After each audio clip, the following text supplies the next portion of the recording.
Good morning বন্ধুরা, সবাইকে স্বাগত সোনার নতুন পথ চলাতে। আশা করি যে যেখান থেকে দেখছো সবাই সুস্থ আছো, ভালো আছো। তোমাদের ভালোবাসে আমরাও ভালো আছি। আর আজকে ভিডিওটা শুরু করলাম রাস্তা থেকে। দেখতেই পাচ্ছ সকালে মর্নিং ওয়ার্ক, একদমই না মর্নিং ওয়ার্কে না,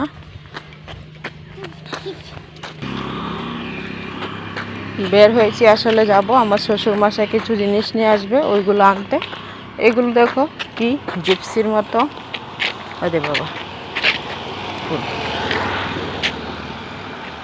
দেখে মনে হচ্ছে না যে জিপসি গাছ। তো এগুলো তো মজে গেছে। তো সকালে মর্নিং ওয়াকটা হয়ে গেল, আর একটু হেঁটে গিয়ে তো জিনিসগুলো নিয়ে আসবো। আর এখন বাজে মাত্র 8টা। সকালবেলা ওর উঠে পড়েছে, বিছানাটা উঠছি, তো রেডি হয়ে বেরিয়ে এসেছি। তো চলো বাড়ি এসে দেখাবো তোমাদেরকে কি কি এনেছি। তো এতটুকু গিয়ে ক্যামেরাটা অফ করে আমি ফোন করলাম শ্বশুরমশাইকে। তো উনি বলছে আসতে আর একটু সময় লাগবে, 10-15 মিনিট। তো সেই জন্য আস্তে আস্তে হেঁটে হেঁটে যাচ্ছি। আর এখানে পুলিশ হসপিটাল আছে, না সরি, পুলিশ হসপিটাল না, এটা পুলিশ কোয়ার্টার। তো কোয়ার্টারের সামনে ঠাকুর মন্দিরগুলো আছে। তো এখানটা একটু সোনাইকে নিয়ে কিছুক্ষণ দাঁড়ালাম। তো আসলে আস্তে আস্তে হাঁটছি, আর সকালবেলা তো 8টা মতো বাজে। তো সেই জন্য ভাবছি থাক একটু হেঁটে হেঁটে, তো আস্তে আস্তে যাচ্ছি, বেশি দূর না। তো আমি গিয়ে কিছুক্ষণ আবার বর্দোয়ালি স্কুলের সামনে দাঁড়ালাম, মানে এখানে একটা স্কুল আছে। তো স্কুলের সামনে দাঁড়ানোর পর তো শ্বশুরমশাই আসলো। তো আসলে উনি গাড়ি থেকে আমাকে ব্যাগটা দিয়ে দিয়েছে। তো দেখতে পাবে তোমরা আমি কি কি এনেছি। আসলে পয়লা বৈশাখে সোনার জন্য ড্রেস কিনেছিল, তো আমিও যাইনি, ওনারাও আর আসেনি, সেই জন্য ড্রেসটা রয়ে গিয়েছিলো। আর এদিকে দেখো, এই যে বর্দোয়াল স্কুলের সামনে একটা কি সুন্দর ফুল গাছ, জানি না নামটা কি। তো দূর থেকে দেখে ভালো লাগছিল, তোমাদের সাথে একটু শেয়ার করলাম। চলো, আর নিচে দেখতে পাচ্ছি যে একটা ফুল আছে, ওইটাকে পেরে তারপর তোমাদেরকে দেখাচ্ছি। সুন্দর কিন্তু ফুলটা। আর ফুলটাকে আমি হাতে ধরে না, যখন মানে পাপড়িগুলোতে ধরছি, তখন মনে হচ্ছে যেন এটা একটা কাগজের ফুল, ওই রকম লাগছিল, কাগজের ফুলের মতো। আর দেখো, আজকে আমার বয়েছে হয়তো বৃষ্টির আওয়াজ আসতে পারে, কারণ প্রচুর বৃষ্টি হচ্ছে বাইরে। তো আমি তো দিনের বেলায় বয়েসটা দিই, রাতে দিই না। তোমাদের দাদাভাই পছন্দ করে না রাতে ঘুমিয়ে পড়লে যদি বয়েস দিতে যায়, তাহলে পছন্দ করে না। তো দিনের বেলায় দিচ্ছি, সেজন্য টিনের মধ্যে বৃষ্টি পড়ছে, অনেকটাই আওয়াজ হচ্ছে। তো এই যে ব্যাগগুলো নিয়ে চলে আসলাম, আর সোনা সোনা জামা হাতে নিয়ে দেখো হেঁটে চললো আগে। তো জামাটা কিন্তু খুব সুন্দর ছিল। আসলে ও তো হ্যাংলা, তো ওর গায়ে থেকে পড়ে যাচ্ছে, গলা থেকে পড়ে যায়। খুব সুন্দর না পাপা? সুন্দর সুন্দর।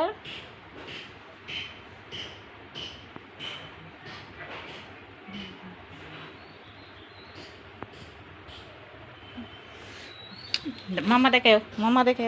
মানে শরীরটা শুকিয়ে একদম কি হয়ে গেছে। তো গলা থেকে পড়ে যাচ্ছে জামাটা, নেভি ব্লু কালার, খুব সুন্দর। আর এদিকে দিয়েছে আমার জন্য একটা কুর্তি, সোনার জন্য আরেকটা ড্রেস আছে। তো দুটো ড্রেস, আর কুর্তিটাও কিন্তু খুব সুন্দর, কাপড়টা খুবই সফট, আর হাতাগুলোর মধ্যে এরকম ডিজাইন আছে, আর বুকের মধ্যে এই যে 3টে পাথরের বোতামের মতো আছে। এই হলো সোনার আরেকটা ড্রেস। তো এটাও ওকে পরিয়ে দেখাবো, আর কি কি এনেছি সাথে দেখাচ্ছি। তো এই তো এখানটায় আছে ডাঁটা শাক, মানে বাড়িতে আমার দেওর আর জাল তো ডাঁটা শাক করেছে। তো আমার শাশুড়ি মা ওখান থেকে নিয়ে এসেছে, তো আমাকে কিছুটা দিয়েছে। আর এদিকে আছে ওই কিনে নেওয়া বেলটা, তো খেতেই পারলাম না, তো শুনে আমার জন্য একটা বেল পাঠিয়ে দিয়েছে।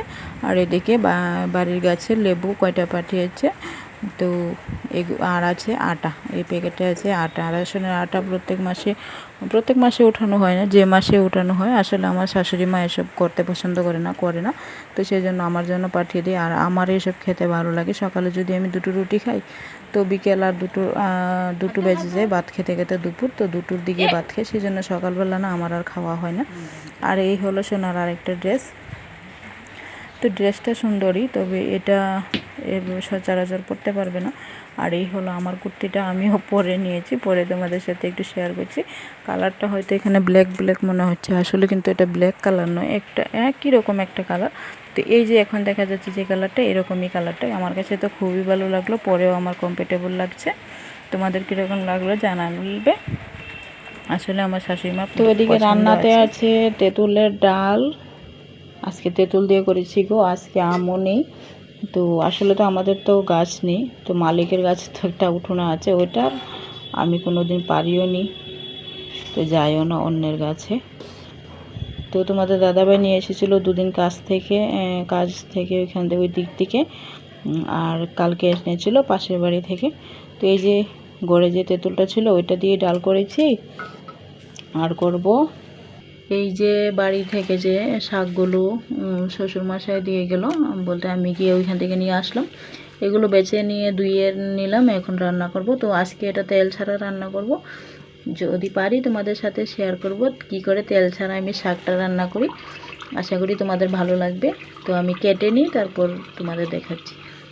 তো এই যে দেখো আমার শুকনো কড়াইতে তো দিয়ে দিচ্ছি আমি ডাঁটা পাতাগুলো। দেখো কাঁচা লঙ্কাও কেটে দিয়ে দিয়েছি, কিন্তু সাথে তেল কিন্তু দিলাম না, দেখতে পেলে তোমরা, আর তেল লাগবেও না। এভাবেই কিন্তু আমি রান্নাটা করব।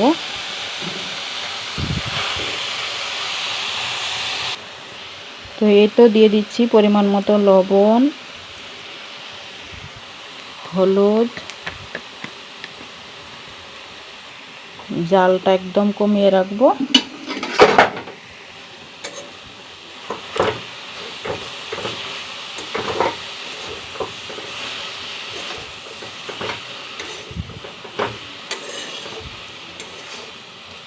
এইভাবেই কিন্তু রান্নাটা করব।